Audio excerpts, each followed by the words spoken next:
नोंथाङा गारियाव फुल टेंकि थाव सोयो नामा? जुदि सोयो अब्ला नोंथाङा सांग्रां जा। दासान्दि सैनो हायै बायदि जोबोद गरम। थाव सोनो फैनाय गंसे ट्राकआव रोहो रोहो गिख्रंथावै अर खामदों। जाथायानो जादों बिश्वनाथआव। थाव सोखांनायनि उनाव गारिखौ स्टार्ट होनाय लोगो लोगोनो अर खामदों। बेनि जाहोना मा जानो हाथाव? इन्डियान अइलनि होखानाय सांग्रांथिनि फोसाव बिलाइजों सोमोन्दो दं बे जाथाया। नोंथाङा गारियाव फुल टेंकि थाव सोयो नामा? सोयोब्ला नोंथाङा सांग्रां जा। सैनो हायै बायदि गरमाव गारियाव फुल टेंकि थाव सोयोब्ला जानो हागौ गिलु-बालु जाथाय। सिगाङावनो मिथिहोखानाय जादों मोनसे फोसाव बिलाइ। ससियेल मिडियायाव भाइरेल जानो हमदों बे फोसाव बिलाइया।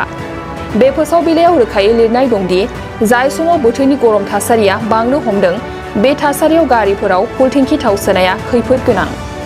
लोगोआवनो फोसाव बिलाइयाव मख'बावनाय जादोंदि थांनाय हाप्तायाव बेबादिनो गारियाव फुल टेंकि थाव सोनानै गासै 5 खेब गिख्रंथाव अर खामनाय जाथाया जादों। बे फोसाव बिलाइयाव मख'नाय बाथ्राफोरा थारैनो बेसेबां सैथो?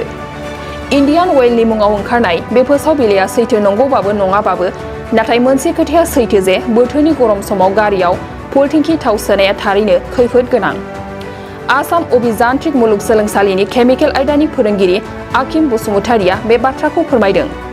आकिम बसुमतारिया रोखायै फोरमायदों दि बोथोरनि सैनो हायै बायदि गरमाव फुल टेंकि थाव सोयोब्ला खैफोदाव गोग्लैनांनो हागौ एबा गारियाव अर नांनायनि गिख्रंथाव जाब्रबथाय जानो हागौ। नोंथाङा देहानि सानाय सुनाय बेरामनि जेंनायाव गोग्लैदों नामा? गावनि देहानि सानाय सुनाय बेरामखौ लानानै दुखुआव दं नामा?